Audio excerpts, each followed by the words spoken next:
flying, because this does not seem stable.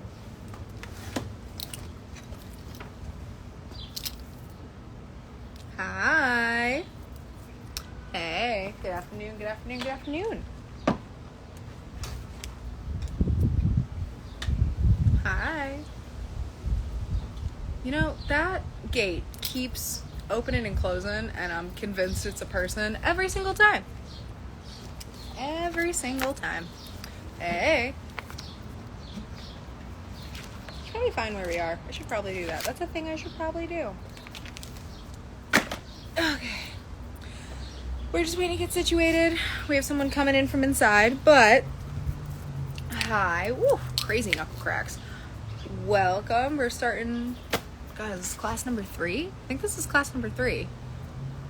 Weird. Very weird. But we're just hopping on in. So, we're still doing like the women of the major arcana, right?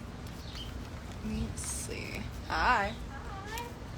So funny. We have like half the people who normally come in person. We're like, I'm gonna be on the Instagram. Is that okay? And I'm like, why would it not be okay? Like it's literally fine. Like, especially because like we have an event like literally right after this. We have like a meet and greet with like an author, which is really cool. Mm-hmm. So I'm like, look, less people means we can get out of here when we need to. Yeah. So we are doing obviously the women of the major arcana. We're kind of wrapping them up. Honestly, I think we'll probably finish them. I don't know if we're gonna start the men, but we're definitely gonna get all the women wrapped up because we don't have too many more. Let me check. I have 2 notebooks because that's how insane this is. Let's see.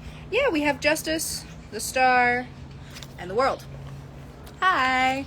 So, I think we're gonna definitely get through those, and then like I said, maybe we'll be able to start on the men, but we'll see.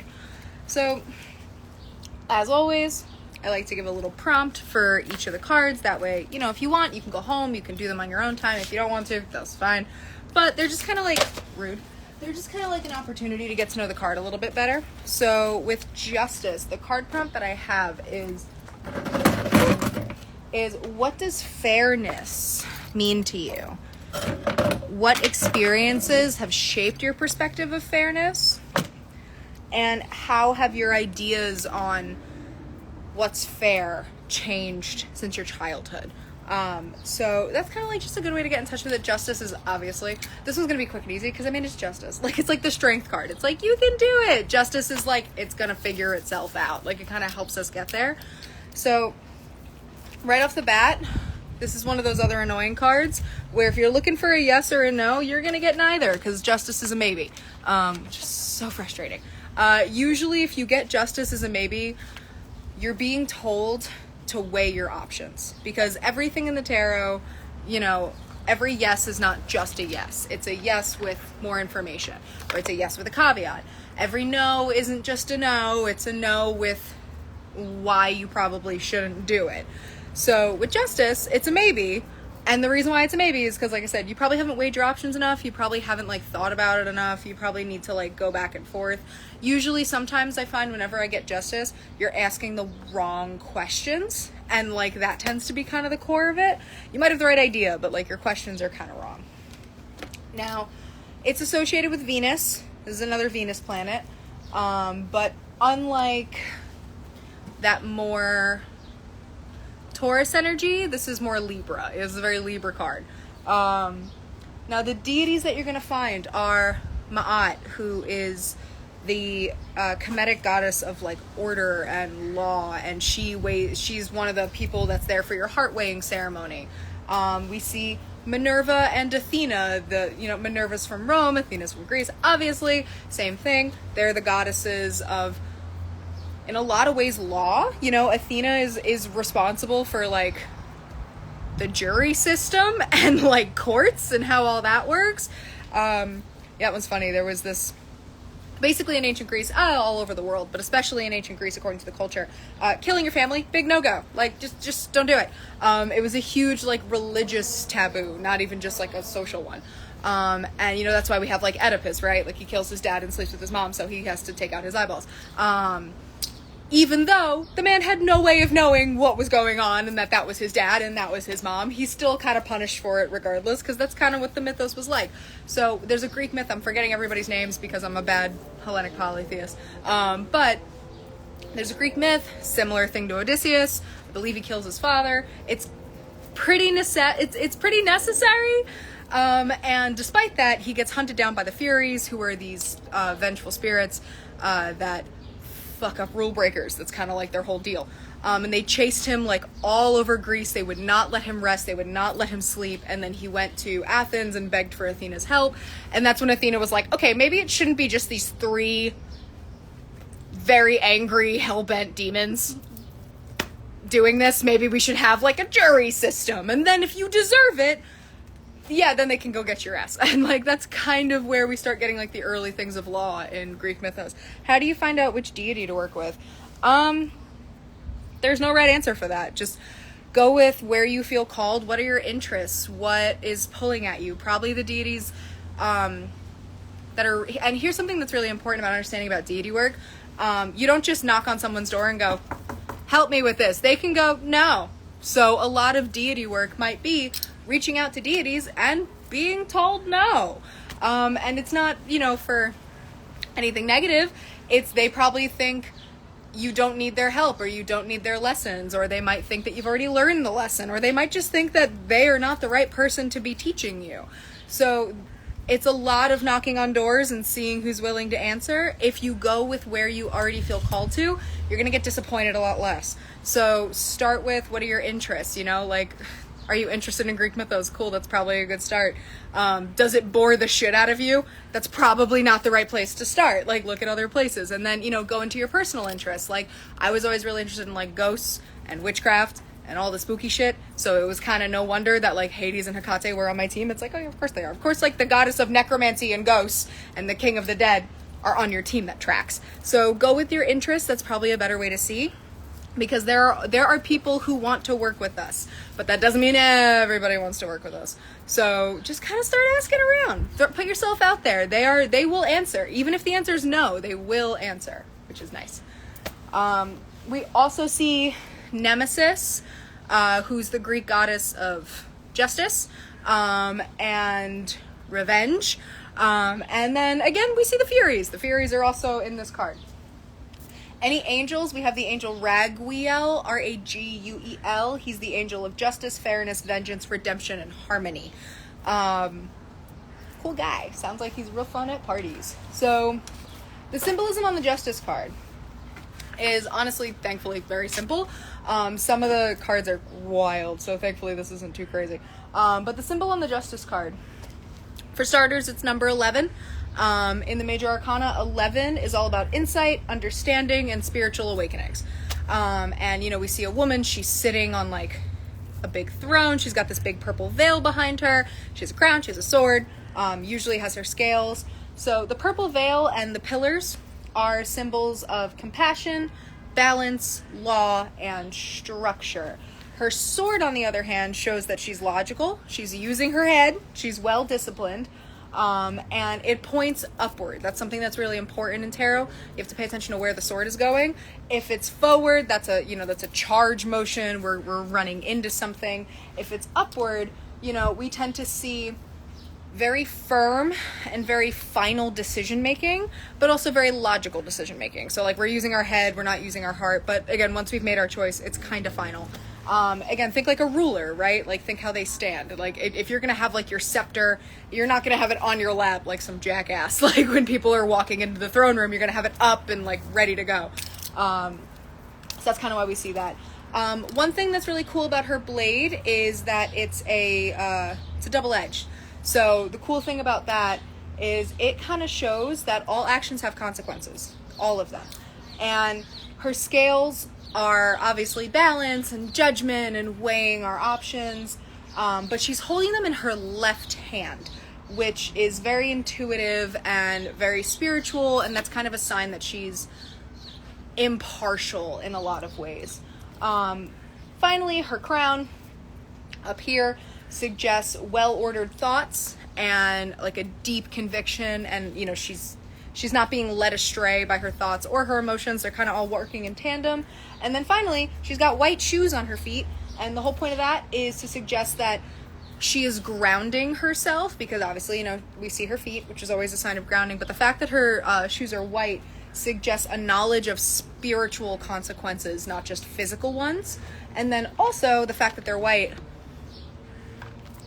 we talked about this before, white is all about purity and loyalty, and seeing that in her shoes is, you know, that's where she's grounding herself. So, upright, it's justice, it's fairness, truth, law, cause and effect. If you're dealing with legal issues, it's probably gonna work out pretty good for you. And if anything, it's probably well-deserved. A lot of the times with justice, be real careful when this card comes out in readings, because if someone's having a bad time and you pull out the justice card, that can mean one of two things. It can either mean that things are going to right themselves and like things are going to get back into balance, or it means what's happening is fair and all kind of their fault. Like, it means like the universe is doing this to them, and if they're like, why, it's not fair, it's like, it probably is. Sorry. Like, not to victim blame. It can suck and also be your fault. Like, things can be two things, right? And with the justice card, use your surrounding cards to tell you, is it the promise that it's getting better and that things are going to smooth over? Or do you need to have a hard conversation with this person or with yourself and ask yourself, how have you maybe caused this? How have you maybe brought this upon yourself? And again, things can be two things, right?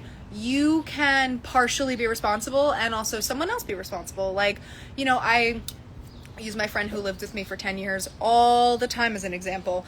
She is absolutely, completely responsible for her actions. She came into my life and showed very little care for me and my loved ones, and she chose to do all of those things. I also chose not to kick her ass out, like, right? I very much could have, and the entire time I was like, no, I can't kick out. Anytime I could have kicked her out of my damn house. There was there was nothing wrapping me up that was forcing her to stay there. It was my own sentimentality, my own nostalgia, and my unwillingness to be the bad guy. So, like, I gotta take at least some responsibility for the fact that, like, I let her stay in my house for a whole fucking year. Like, she took that for a ride, and that's when it gets worse. But, like, let's be for real. Like, so justice is kind of gonna ask you to, like, reflect on those moments. Speaking of, reflect on how you've gotten to where you are. Like, it's literally the first line that I have for the card. Take responsibility and make amends, whether that's with yourself, whether that's with other people. This is very much the, like, someone's gonna have to suck it up and put on their big girl pants and have that fucking conversation. And nobody ever wants to do that. But, like, justice is the, too bad, suck it up, buttercup, let's go. And, like, it will kind of push you into that. Justice is all about being the bigger person, which, like, none of us ever want to do. But it's gonna kind of push for that. It's also going to ask us to do what I personally think is harder than being the bigger person. You know, if you don't have to make amends, then you need to demand justice for the way you were hurt. And you need to do that for yourself. And, like, ugh, God, that makes me want to throw up. Like, the idea of having to go over to someone and be like, you wronged me, fix it, makes me want to vomit. Like, ugh. Justice will teach you how to get better at that. Justice will teach you how to come around and find the right way to do it. Because, again, we're not being emotional, right? We're not coming in and screaming and yelling our heads off. Justice kind of, it taught me, I call them water sign boundaries, because as a Cancer with the Scorpio moon, this was the only way I really learned how to set boundaries. Because, again, I didn't want to be the bad guy. Justice taught me how to do the, like, hey, I get it that you're really stressed. You had a really bad day at work, and I'm so sorry that happened to you, but you gotta stop fucking talking to me like that. You gotta stop taking it out on me, or we're gonna have a problem. I get that you're upset. I get that you're frustrated. I'm sorry you had a bad day. Stop making my day worse. It's not my problem, not my circus, not my monkeys. Like, I will make you feel better. I'll comfort you. We can talk about it. You can't take it out on me. And, like, that's the justice card. Or the justice card is coming over and being like, hey, I love you. You fucked up. Like, you did this thing. It hurt my feelings, and I need you to fix it. Because I cannot move on comfortably without fixing it. Because every time we hang out, I'm going to be like, and I'm going to have to fight the urge to get that face off my face, and it's going to be so bad. So, like, justice is also the reminder that to demand justice for yourself, as hard as that may be, is what is best for both of the people in the situation. You are standing up for yourself, and you are giving that person the opportunity to unfuck themselves. For all they know, they didn't make a mistake. Like, they might not have known. They might be ignorant. And, like, that can be really annoying sometimes because, like, how could you not have known? They might not have known. None of us grew up the same way. And it's ridiculous to assume that we all think the same way.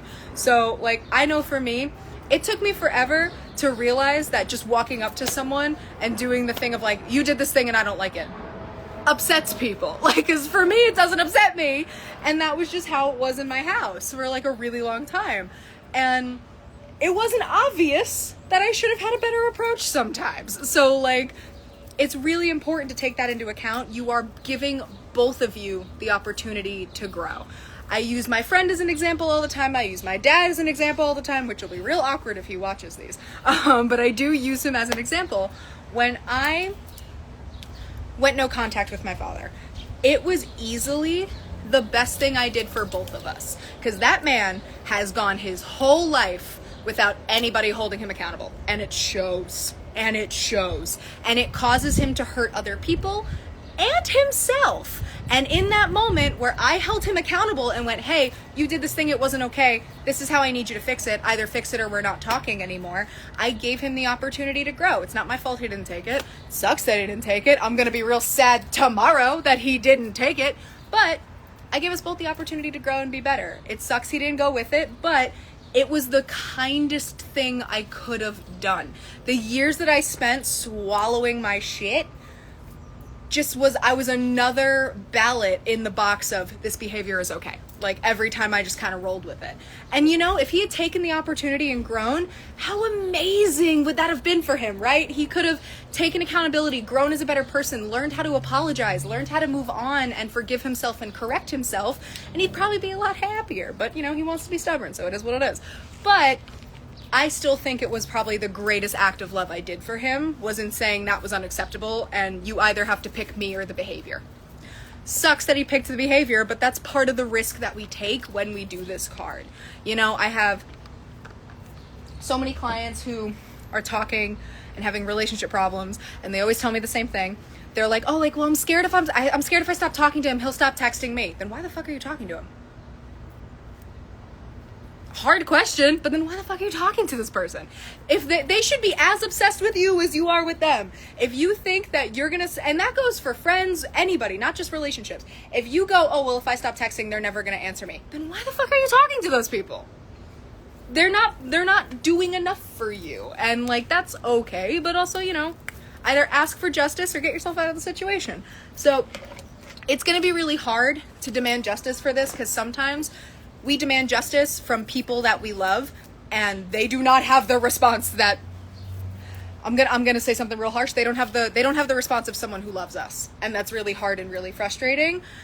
Nurse the wound, let yourself move through, let yourself move past it, and then find people who will, and, like, that's okay. And justice kind of gives you the opportunity to do that. A lot of the times, this will make room for a clean slate. But you have to make sure that you stick to it, because justice is going to warn you that if you keep picking the easier path, you're just going to kind of block your own growth. And it can be a little scary, because justice, basically, you're being called to account for certain actions, and you're going to be judged. I find I like to use the justice card and the judgment card when I do justice spells, because, like, let's say, you know, we've all had moments in our life where we just, like, really want to hex somebody because we're real mad at them, and it's like, I just want to put your name in a jar with some lemon juice and some broken glass and just shake it until your life falls apart. I totally get that feeling of wanting to do that to people. You know what's infinitely better? A justice spell. Because, look, it can be really annoying. They will reap what they sow. If they hurt you but don't deserve a spiritual ass whooping, nothing's gonna happen. If they hurt you and they deserve a spiritual ass whooping, they're gonna get that ass whooping. So justice is a really good card to use in spells like that, because that's exactly what it does. It literally judges you and then passes judgment. Now, it's also gonna ask you, have you acted in alignment? Have you done so for the greater good? Justice is a card that, again, does not really have bias, and it's always fair. which again can be really hard because sometimes people come in and they're like, my life is in shambles, and I pull the justice card and I'm like,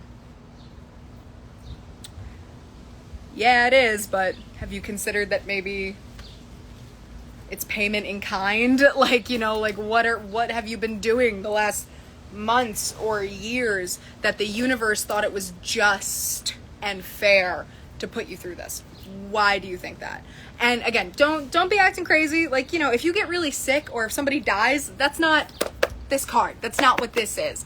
But I'm saying, you know, if you have a string of relationships where like you can't stay faithful and then you find someone who eats your face, like, it's probably just justice, buddy. Like, I got horrible news for you. If you, you know, do that and then you find yourself with a man-eater who eats you, it's probably just justice. And like, that can be a hard lesson to swallow. Again, you have to ask yourself, how did I get here?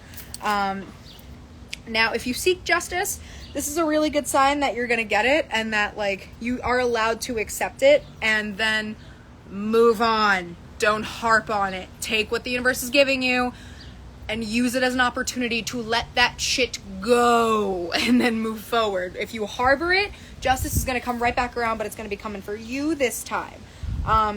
It can also show itself when you're facing like a really big choice with very long-term repercussions.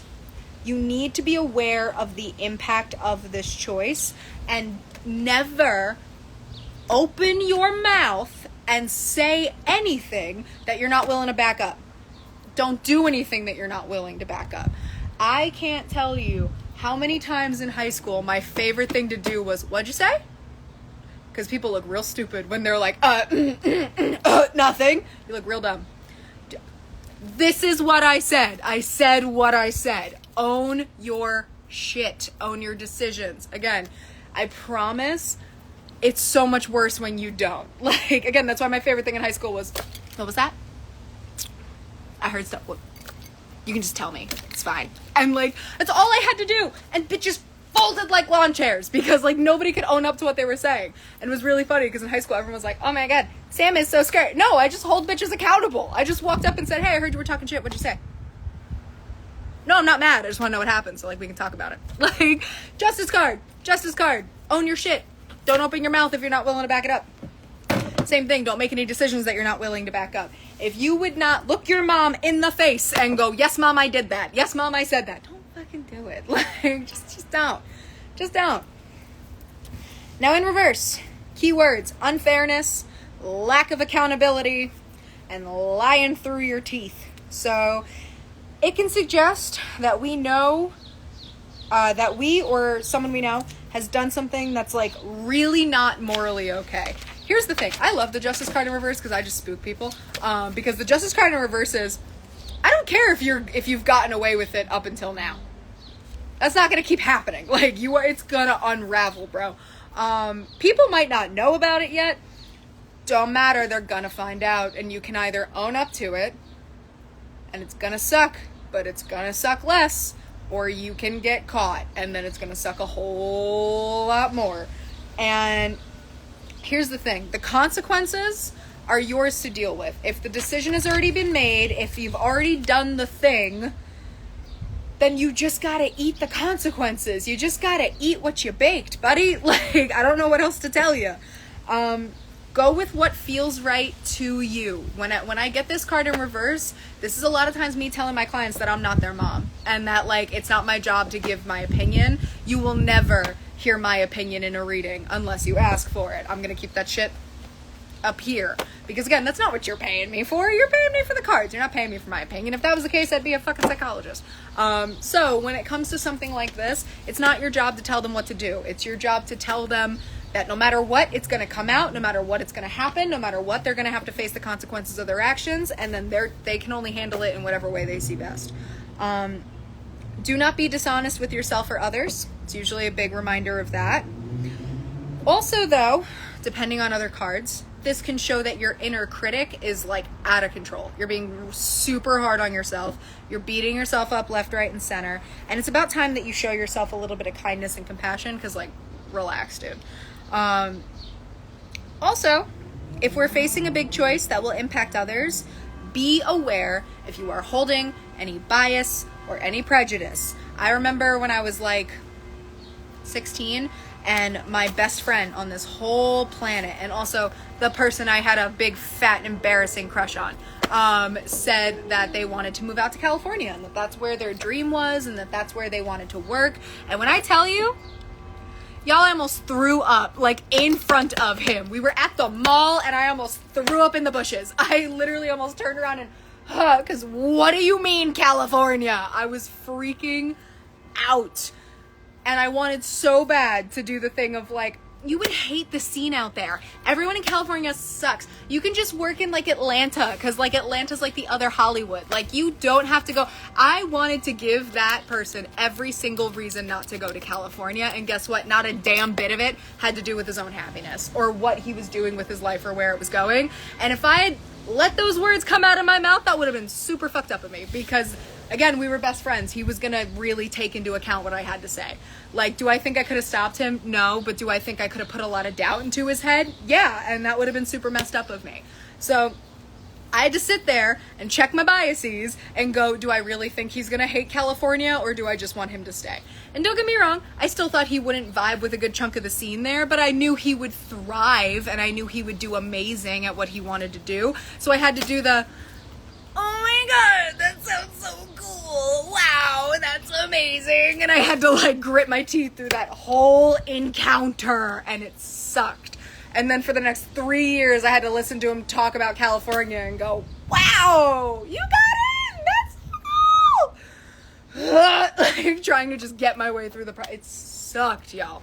But I kept pulling Justice in reverse consistently, because I kept being told to not be a little shit and to just tell him that I believed in him, which was true, and that I thought he would do amazing, which was true, but not to say I think he would hate it, because that wasn't fully true. The truth was I didn't want him to go, and if I wanted to say that, that could have probably happened, but I was 16, I wasn't going to let those words come out of my mouth. 16-year-old me, vulnerability? No. So Justice in Reverse is going to have you check yourself with those things. Also, if you're in a legal matter, the outcome is probably going to be a little unfair when it's in reverse. I'm sorry. It's probably not going to go your way, and it's probably going to disillude you to the system a little bit, which, like, good, anarchy. But, you know, it's still a hard situation to go through. It might make you a little bit of an anarchist. I usually find Justice in Reverse tends to make us, when the system does not work out for us, it is such an immense failure of the system that we tend to lose our faith in it. So it's a little bit of hard information. It's usually not always the easiest pill for people to swallow, but they get there. Now we're going to move on to the star. So this card prompt, describe your inner light or your inner self, whatever you want to do. What color is it? Does it have texture? Can you see it, or is it hard for you to grasp? What does your inner self mean to you? Would you call it something different? Good question for the star. So for a yes or no is a yes. The star is very closely associated with Aquarius. For the planet, it's connected to Saturn. Saturn is the planet of maturity, responsibility, and stewardship. Anyone who's gone through their Saturn return knows what Saturn's all about. It's a little intense. But Saturn it brings really good things. It's just usually a little stressful. The deities that you're going to find associated with this are Juno, or her Greek counterpart Hera, Venus, and Hebe. She's the Greek goddess of youth, and she's Zeus and Hera's child. Oh, also Aphrodite. You'll find Aphrodite in this card too. The angels are Jophiel, the archangel of wisdom and understanding. So for its numerology, I can't say it. Numerology. I'm not going to do the bigger word. Numerology. It's number 11. It's not number 11. I lied to you. It's number 17. It's victory over an enemy. It's a very triumphant success. And that kind of is a weird number when you think about the imagery, but I promise it'll make sense. So the imagery on the star is, you know, we have this woman. She has these 2 water cups. She's, you know, pouring them out. Those 2 cups are basically symbols of the subconscious and the conscious. You know, we see her nourishing the earth. She's helping with fertility cycles. And also, she's using the water on the ground to do so. So it's a very like take from one, give to the other, and then that feeds the earth again, and then the cycle keeps going, and circle of life and all those beautiful things. The 5 rivers that are usually around her show the 5 senses. One of her feet is in the water. This shows that she listens to her inner voice and her intuition. Her other foot being on the ground shows that, she's grounded. Hell yeah, Howie, we got a whole strut. It shows her practical abilities, and also it shows her common sense, which is probably really important with this card. This is a very, she has like an understanding of like mundane over magic, while also very much acknowledging its existence and its reality. She's naked. This is to show her vulnerability and her openness. And we see that the large star in the background is like her soul core, while her 7 sister stars that are a little bit smaller are like your chakra points. So, when it's upright, we're going to find hope, faith, purpose, renewal, and spirituality. Those are going to be the big things if you're a keyword person when this card is upright. So in the star, we are calm. We are no longer hiding who we are. We're hopeful. We're invigorated. We're inspired. We're restored. Something to keep in mind with the star, she comes right after the tower. So after all of the crazy cacophony of bullshit that is the tower, the star is just like a, oh my God, and like just giving yourself a minute to recenter yourself. She is a welcome reprieve and renewal. This is post-destruction. She strips us of beliefs and people that held us back. In the tower, that's when all the sadness and the pain is happening. Again, I'll use my dad. The tower was the argument, and the like, I'm not talking to you ever again. That was the tower. The star was like a week later when I realized how quiet and peaceful that week had been. And I was like, oh, and I was able to rest, and like it was still hard and sad and difficult and all of those other things, but oh my God, the relief, how like refreshed I felt. Yeah, I sat there for a minute and I was like, I'm not gonna be able to go fishing with him anymore or play laser tag, and like that was sad. But then what happened? Oh my God, no more drunk texts. Oh, no more mean-spirited text messages. Oh my God, no more bullshit. Like, and all I could do was like, like I didn't have to look at my phone and go, anytime I saw a text message. And like, yeah, it was hard to lose those things, but also there's so much peace and like, in like the knowledge that I'm not gonna have to deal with any of the bullshit that came with the good shit, right? So the star is hard. Don't get me wrong, I felt naked after that whole thing. I felt raw and like someone had scrubbed me down with sandpaper, but also so much relief, so much like, oh my goodness, okay, I felt like I could start moving. And that's kind of how the star is going to make you feel. You're tired, you're again scrubbed with sandpaper, and usually you're like, oh my God, that sucked, but like you're starting to notice why the tower happened. You're starting to notice the not even the calm, it's the quiet after the storm, and you're starting to see that after all the chaos and after all the panic and after everything like that, that it's okay and that it's gonna get better, and that all of that was for a reason. I remember this one TikToker does like funny memes for the tarot cards, and it was really funny.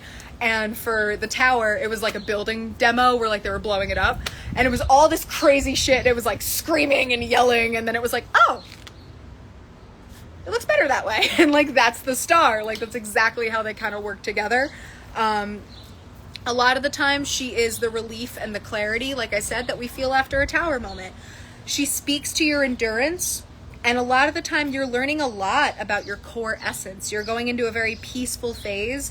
You're ready to receive, and you're ready to rediscover your sense of meaning. Your heart's very open, and you're kind of ready to go. Again, you might be a little shaken up, you might be a little vulnerable, but like you're ready to go, and that's the important thing.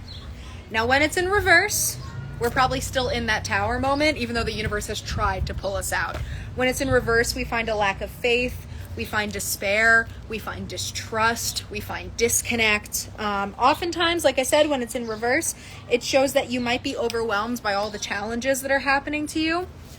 And instead of trying to find the reason instead of trying to find the why it's happening. You're just going, why? And like, you're not going to get answers that way. Like, you need to stop, pause, and look at all of it. Because the thing is that when you're doing the why, you don't want an answer.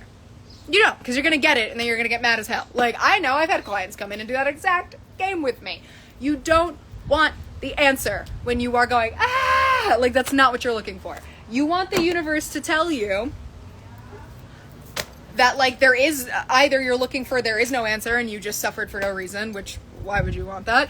Or you want, oh, you know, sometimes bad things happen and it's okay. You don't actually want to know, because if you want to know, I'll fucking tell you. I'll tell you that it's that this person in your life's an asshole, this person doesn't respect you, these two people don't have any consideration for your boundaries, and you have been letting all four of them run fucking wild. That's why it happened. And then it's, oh, you're a bitch, and it's like, no, I'm right. I'm right and you're upset. Like, and that's okay. I mean, I am a bitch, but like, I wasn't being a bitch in that moment. I was just being correct. And that's usually with the star in reverse. You're going, why, Lord? And like, you don't actually want the answer. Which is why you're not finding peace. Because like, again, you find the peace in looking for it. At no point did I ever want to acknowledge that my life was better without my dad. Like, right? Ow! Like, nobody wants to come to that realization. And also, nobody wants to come to the realization of the way they might have enabled their own suffering for a while. But that's how you move forward, and that's how you get peace, and that's how you let yourself rest. Again, things can be two things. You can absolutely be the victim and be worthy and deserving of sympathy and care and love and recovery. And you could have also been partially responsible for what happened. Like, things can be two things half the time. It's very rare. I say all the time with, you know, my couples who come in, and I'm like, you know, it takes two people to break a relationship half the time. Like most of the time it takes two people to mess it up. Like, very rare situations it does one person come in and wreak utter havoc. And then usually, unfortunately, you want to know why? That person's probably fighting a lot of demons, and that's probably why it happened. So the star in reverse is going to make you stop asking those questions and make you ask the bigger ones. So a lot of the times, you know, we need to find the deeper lesson in what happened. We can crumble like the tower and go, that was hard, and yeah. And like, look, again, it can be hard understanding where the lesson is. A lot of the times we don't want to acknowledge the role that we played in our own shit sometimes. But you can either crumble like the tower, or you can stand firm and you can let yourself move forward. You might also be feeling disconnected or uninspired. You might be really overwhelmed by the day-to-day. You may be wondering if it's time to make a change, reconnect with what's truly important to you, and take time for your mental, emotional, spiritual, and physical self-care. If you're feeling the need to do all those things, guess what? Do it. I don't know what you want me to say. I don't know what more permission you need. Do it. Alrighty, last card of the day, and then we get into the men. The World. I promise I won't be mean to the men. I promise. I'll only be a little mean to the men. So the card prompt for the World. What was the last cycle you closed? Was it a project, a behavior, a relationship? Reflect on that alongside ideas like coming full circle, like those quotes. Focus on lessons, completion, and wholeness. So we can kind of already figure out where I'm going with this at this point. So for a yes or no, yes. Big yes. This is another one that's connected to Saturn. Cycles, returns, maturity. The deities that you find here are Geb, who is the Kemetic god of the earth. Kronos, who is the Greek Titan. Not God, Titan. I will fight for that distinction all day, every day. Titan of time. Gaia, the Greek Titan of the planet. And Saturn. We also find Archangel Michael in this card. Big Archangel Michael card. So for its symbolism, this is card number 21. It's the very last card. It's the number of success, completion, and the fulfillment of desires. So on the imagery for the world is weird. We have, you know, this big laurel leaf. We have a woman like partially stepping through. She's like kind of looking over her shoulder, like all cute. And then there's all this kind of symbolism around her. So we're just going to kind of rip into it. For starters, like I said, she's looking backwards, right? She's like doing a little like cheeky over her shoulder thing. But despite the fact that she's looking back, her body is facing forward. So this is this way, this is this way, right? This is meant to show that she is reflecting on the past. She is thinking about it. She is, looking back to find the lessons from the past, but she is still moving forward. Going this way is just for reference, but her body is still going forward. We're not going to turn around. We're not going back to those lessons. I thought that was thunder. We're just remembering them.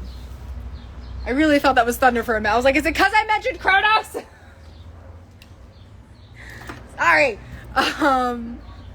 But yeah, I said we're moving forward, but we have the lessons of the past with us. There's 2 wands on the card. This is meant to remind us of the magician. The magician has his wand and has this whole thing.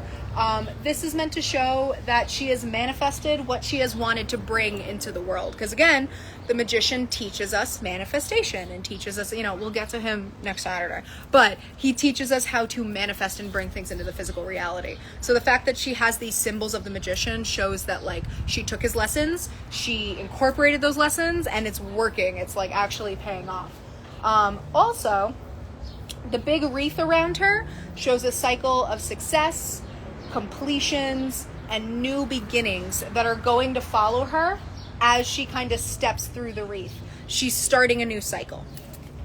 Now, she's got 4 figures around her, and these represent so many things. So be patient with me.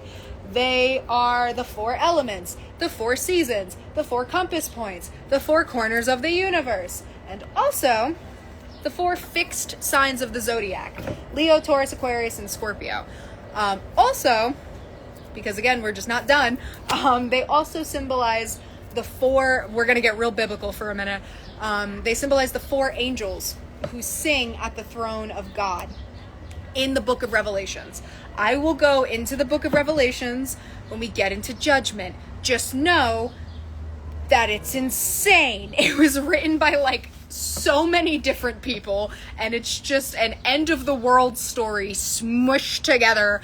It's like you're reading the Bible and then you get to the book of Revelations and you're reading a completely different book. Like, it is so...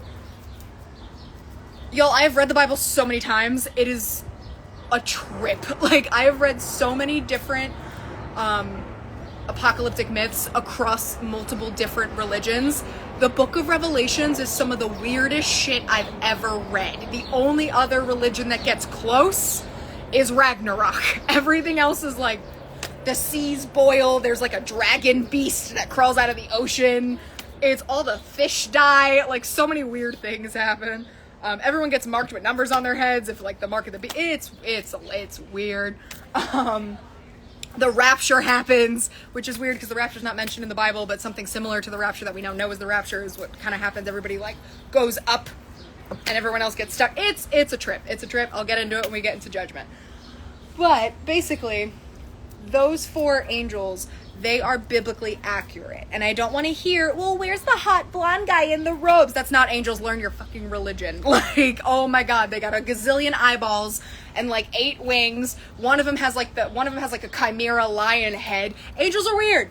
Angels are weird. Read your Bible. They literally start off with "be not afraid." And it's because, again, they're big and scary and weird. Like, they're incredibly benevolent, wonderful shepherds of humanity. But the only one I have ever seen that is not beautiful and terrible to behold is Michael. He's the only one who looks like a dude. All the others, it's like, cool, that's like 6 rings with eyeballs. Okay. So just understand, when we are using old school Bible imagery, shit's gonna get weird. It's gonna get really strange because that's the imagery that they went with. One of the angels, that's at God's throne, has, the bull head, one has an eagle head, one has a man's head, but like bird feet, and then the other one has like these weird like extra limbs and stuff. And then it's believed that the throne or the chariot itself is that... Hi, Zeus! Sorry, I was talking about your dad more than you. But it's the type of thing where, you know, that the chariot of God is the one with all the wheels and eyeballs. So, like, it's going to get super weird when you're reading about it. Try not to let yourself get too confused. But if you do want to understand the imagery better, read the book of Revelations. Honestly, like, I'm not Catholic. Read it. Like, it's super useful in witchcraft. It's super useful in understanding the tarot.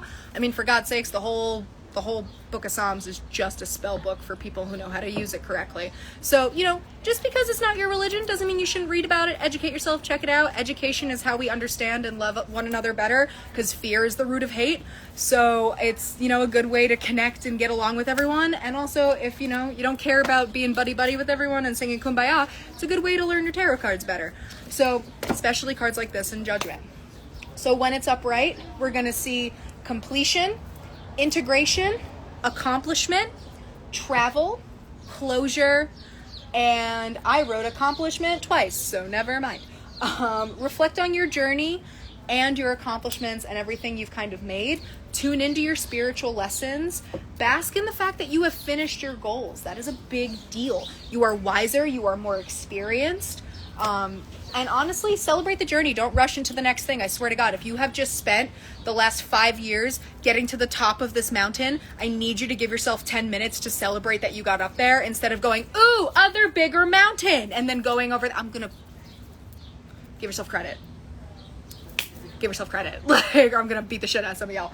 I have so many of my clients that I'm like, yeah, but you did this thing. And they're like, yeah, but I'm doing this now. Shut up, I don't care. You did this thing.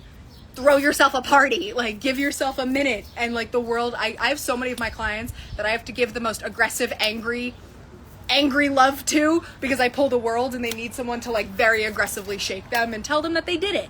So please don't make me have to do that. Please just do it for yourself. I will aggressively love you, but don't make me. You know, let the world kind of do it for you. If loose ends remain, resolve them. Finish that shit now. This is going to clear up space for new opportunities. In a literal sense, it can also mean travel. It can also mean like getting out there and doing things. Finally, in reverse, keywords: seeking personal closure, shortcuts, and delays. You're likely seeking closure on a personal issue. To accept, embrace where you are now, you have to let go of the past and move on. Y'all, another hard truth: sometimes we don't get closure. We move on anyway. It's harder. It takes longer. You're allowed to drag your feet a little bit, but you do not need closure to move on. It makes it a lot easier. You don't need it, and you're not always going to get it. And you can't sit there and go, well, when this happens, I'll feel better. Stop that. That's the same energy as like, oh, well, when I'm skinny, I'll dress like that. Shut up. Dress like it now. Shut up. Like, you're limiting yourself, and for what? So check yourself. Make sure you're not putting yourself in these boxes. You don't need shit to get from one place to another half the time. So it's important that you let go. You may want to fulfill a big goal or project, but you're probably not taking all the necessary steps to do that. You might find yourself losing focus or slacking. Honestly, now's the time to keep pushing. Don't stop when you've worked so hard. Sometimes the world will give us frustrating delays, and you got to get creative to get to the finish line. You know, I use this as an example all the time. If you want to convert to Judaism in a lot of different places, they're going to turn you away like 3 times. They're going to, sometimes more than that. They're going to turn you away until you kick the door down and tell that rabbi, no, I want to be Jewish, and then they'll let you do it. And it's to see how bad you want it, because if you are so easily discouraged that makes you stop, get out of here. And like, that's always where they go. I do it with witchcraft all the time. So many people come to me and they're like, will you teach me this? No, but here's how you can research it. And then they lose steam. Okay, you didn't want it that bad, I guess. Like, so with the world, like I said, don't stop when you've come this far. Don't beat yourself up. That's just a waste of time. But more importantly, it's raining now. Never get too comfortable with the world, because here's the thing. You are going to have this moment so many times. You're going to do the fool's journey 1,000,001 times in your life. You're going to be the fool, you're going to be the world, and then you're going to be the fool again, and then you're going to be the world again, and it's just going to keep going like that until you've learned every lesson, which means you're dead. So stop overthinking it. I'm going to take y'all inside, but we're pretty much done for today, which is perfect timing because the skies have opened up. So I will see y'all next Saturday. Thank you for coming. Take care of yourselves. We're going to do the men, and I promise I won't be so mean. So I do love the men of the major arcana. I just also like to bully them. So I'll see y'all on Saturday. Good Lord! Zeus!